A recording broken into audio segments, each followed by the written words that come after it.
Welcome back to Chapter 12. Let's get started with the first of the cultures we're going to look at in this chapter, the Harappan civilization. And it's one of the most important emergences of a complex urban state-level society that we know of. And we've seen a few of those already. We've seen Mesopotamia, we've seen Egypt, places influenced by Egypt. We've seen the Mediterranean already. And it seems as though the Indus Valley was not a location where an independent invention of agriculture and domestication took place, but it seems to have been heavily influenced by the domestication that did take place in the Middle East, because you find the domesticated plants and animals that come from that region slightly later than we find them in their homeland in the Middle East. So it occurs as though the Neolithic revolution didn't take place there, but was influenced, like we saw in Europe, where Europe didn't invent any of their crops or domesticated animals, but they saw them come in waves of migration from the Middle East. But it seems as though in the Indus Valley, this wasn't maybe waves of migrants coming through and bringing things and interacting with the local people. It seems as though this was more of an influence upon the local people from afar. And there's still some questions about whether what route they took, because I have a map that's provided there that you can see the area of the Harappan civilization, and some of the important sites, and you can see that the Indus Valley flows through modern-day Pakistan. It's the major river in Pakistan, but the cultural zone also extends into western India as well, and also into some other locations like Afghanistan and Iran. The question that I have is, how did this influence come to the Indus Valley? Did it go overland? Were people down the line passing things from one community to the next, to the next, to the next, and then arriving in the Indus Valley?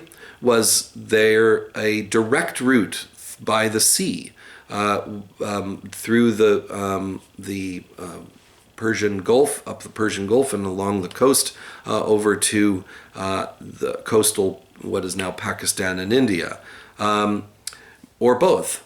Well, part of the reason why this is a big question is because the territory between what is now in eastern Iran and Afghanistan was so poorly understood, especially eastern Iran.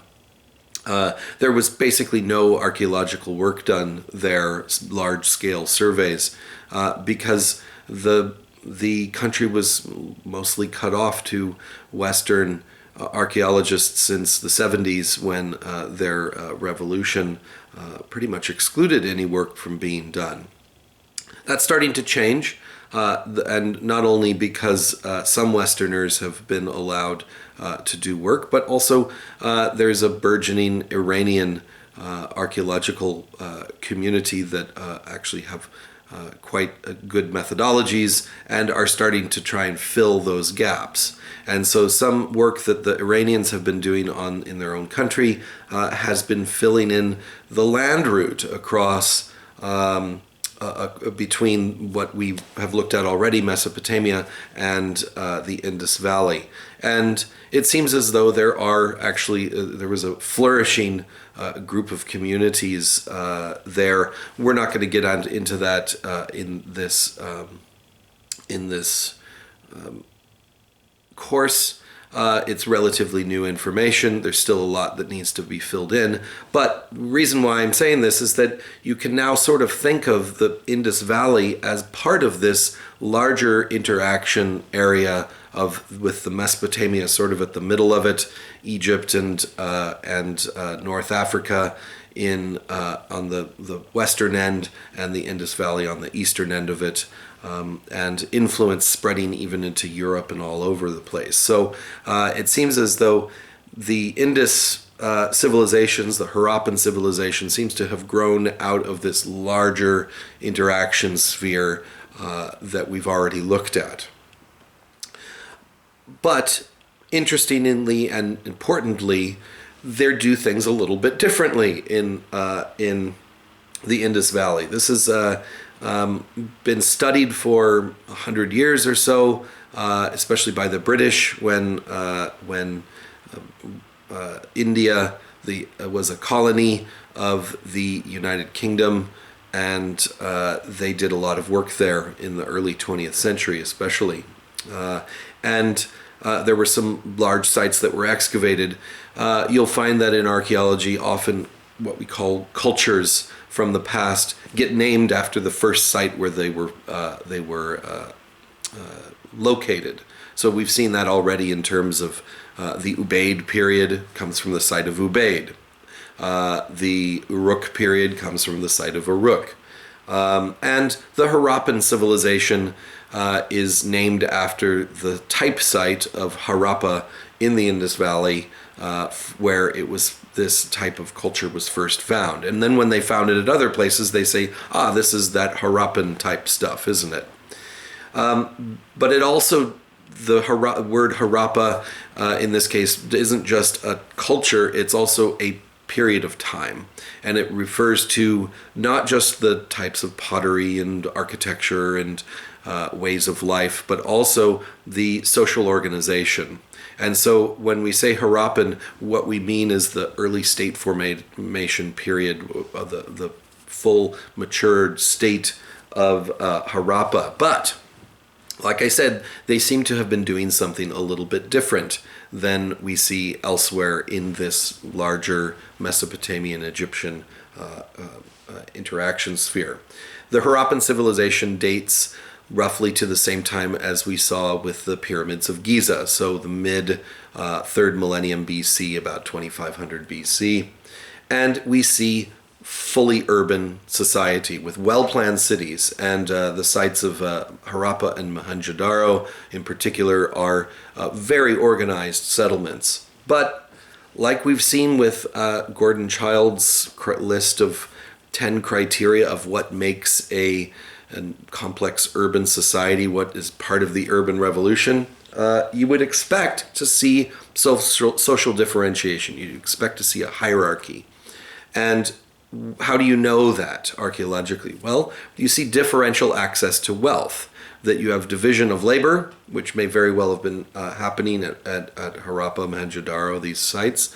But it doesn't seem like some people were getting wealthier off of these divisions of labor. We don't have elaborate mortuary rituals. We don't have any evidence for elites. We don't have any evidence for kings or queens or people really getting like differentially wealthier than the next person. And also, you don't seem to have monuments constructed.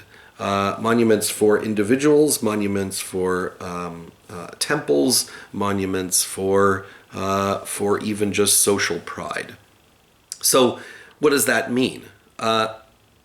It could mean that this is a complex chiefdom, right? We've seen that in a previous chapter, chapter 10, where we saw that there were communities that organized themselves in a way that didn't really allow for these kings and really top-down hierarchical structures that we set aside as something different than a state.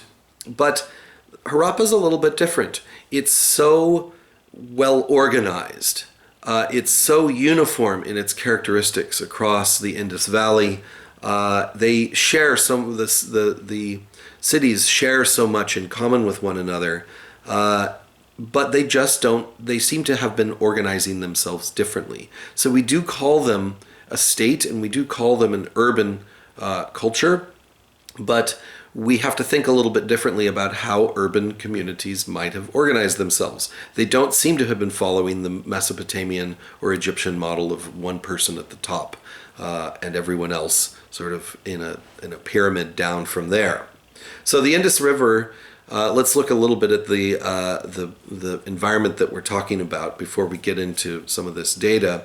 The Indus River is about 3,000 kilometers long. It's a big river. It's fed by the waters of the Himalayas, just like the Ganges is, which runs more through in India. And it flows through Pakistan and Kutch and the Gujarat provinces in India as well. So it's got large headwaters that come down and they empty into the Indian Ocean in Pakistan. It has actually more water flow than the Nile, so it's a major river, and it's a fairly dry landscape, but this water makes it fertile. It often changes courses, and so it has that same factor that the Tigris and the Euphrates had in Iraq, that it will often change course, and so you've got to be able to control that water. And rich agricultural lands, some of which are rain-fed, border this valley. And there are Harappan period sites throughout the drainage area of the Indus Valley. And it wasn't the Harappan complex urban state-level society didn't come from nowhere. It didn't just plop down from nothing, borrowed whole cloth from Mesopotamia. It seems as though the ideas for Neolithization, the domestication of plants and animals from the Middle East came earlier than statehood. And so even though they didn't invent agriculture, sedentism, domestication, it seems as though the site of Mehrgarh in Pakistan, it was an agricultural site dating to about 5500 BC or earlier, at least. And it had domesticated plants and animals from the Middle East. And so even though they didn't invent it, fairly early on you have sedentary communities practicing agriculture and animal domestication, and also doing the things that you would imagine you would do with that, like storing, long-term storage of these products that allow you a surplus that then allow you to expand your communities. And so in the pre-Harappan period, you have sites getting larger and larger, some of which are fortified, and we don't exactly know why they built fortifications around themselves, because there's no real evidence for warfare or conflict. It could have been to protect themselves from river floods. And during this pre-Harappan period, already a large, wide-scale culture becomes fairly uniform. And so they're practicing, multiple communities are practicing similar cultural practices, forming an identity. So this is sort of state formation in the making. And then in the Harappan period, from about 2600 to about 1900 BC, this is roughly about the same time, just a little bit later, as the early dynastic period in Mesopotamia. And so they seem to be working in conjunction, sort of a co-development. They may very well have known about the developments of state formation developments in Mesopotamia, the establishment of dynastic rule there. And they're borrowing, we can see lots of cultural influences from them. But they seem to have not followed the lesson from Mesopotamia in creating the ruler of rulers. In the early 20th century, people like Max Mallowan in particular, who was a very famous British archaeologist, recognized and excavated some of these sites and identified that this was an urban center, and established some of the defining features and wrote about the defining features of the uniform culture that existed in this valley. In the Harappan period, most people lived in small villages. But of course, there are some large cities that seem to be the primary locations where the organization took place. Harappa and Mohenjo-daro, which I've mentioned already, are the largest of these urban centers. And they seem to have at least a 3 or probably 4-tiered settlement hierarchy throughout the landscape. And so we see how it grew, and it seems as though they also, by about 1900, they were on a decline in terms of their cultural cohesion and their organizational principles. And some of the proposals for why they went into decline could have been invaders. I've spoken to you about the Indo-Aryan language hypothesis that showed people moving from the Caucasus into Europe, but also they came into into the Indian subcontinent and brought language with them. And so they came at some point, and it's possible that there were actually migrations of people that displaced and upset the balance of power, the balance of social structure in the Indus Valley at this time. That's possible.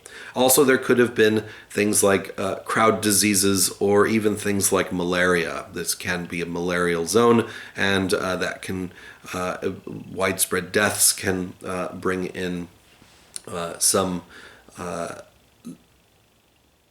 disruptions to social order. And there is some evidence that malaria could have been a factor as well. Also, this seems to have been gradual. It wasn't just an overnight thing where the Harappan civilization just got wiped out.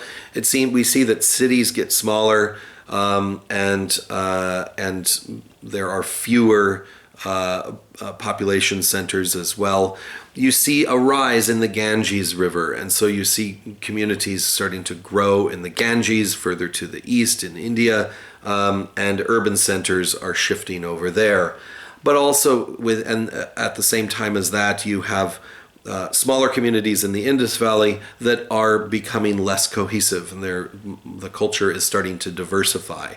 They're starting to lose their sense of state-level identity, and that seems to the gravity tends to shift over to the Ganges. So, what were the Harappan cities like? Well, like I mentioned before, they were large urban centers, so they had big populations, but they were also really well organized. They were arranged on ordered, gridded streets with a lot of pre-planning involved.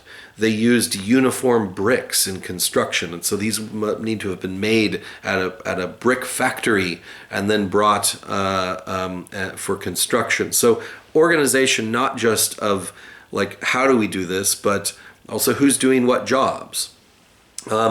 Also, they seem to have also pre-planned things like, this is going to get really dirty in here, so let's think about hygiene and waste. And so they had water from brick-lined wells, so they didn't have contamination from waste materials affecting their water supply. They also had drains and sewage from their own houses. So we're thinking about if you've got a lot of people living in a small space, you've got to deal with some pretty gross stuff. So how do we deal with that? And they also seem to have tried to protect themselves. So there were a series of walled mounds, which probably acted as a citadel for retreating to in case of emergency, and we might have had your special things there. But so we know that they were pre-planning, we know that they were thinking about how to build a city maybe better, but who was organizing this? Who was in charge of this? There seems to be no real evidence for a king or a ruler, or even really any kind of differential wealth, richer people and poorer people. We don't really get that.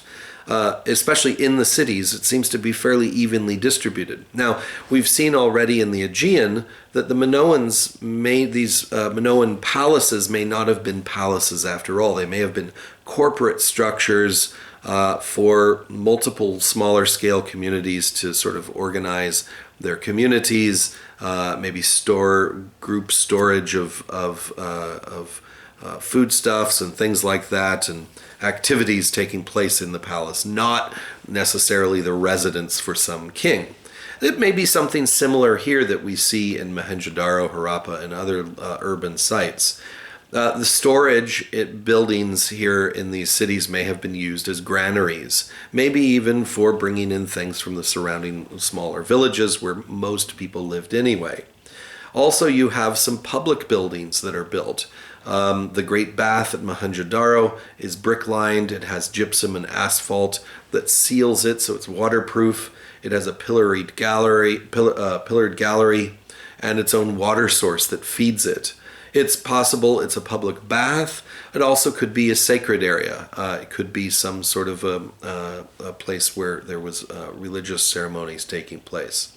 And also another site in the Harappan period is Dholavira, which had large wells and 6 massive water tanks. So management of water was extremely important, and that could be sort of a public project that was done for people. And so it seems like people were getting along okay. There was also the invention of writing, its own independent Harappan script, incised tablets and small inscribed objects, which were probably logographic and ideographic, meaning that each symbol represents an individual word or idea. And it, like other writing from elsewhere, it almost certainly was used for economic purposes, especially and in its earliest usage. And there's also objects that are relating to the writing process that have been found in Harappa. It has about 400 logographic and ideographic signs, but we don't know at all what's being said. It's undeciphered, and so the Harappan script is unknown what is being said on it. We just know that it is a script. And so they were organized. They had bureaucracy. They had their writing system with their own type of seals and weights and standardized measurements. They had sewage construction and maintenance. They had bricks that were being manufactured for pre-planned architecture. They had really organized cities, but very few monuments. Excluding, like, for instance, I mentioned this public bath, which if you want to include that as a monument, I guess it is. But you don't really have any differences in elite groups. You don't have elaborate burial ceremonies. You don't have any evidence for differential wealth accumulation. And we really just don't know what their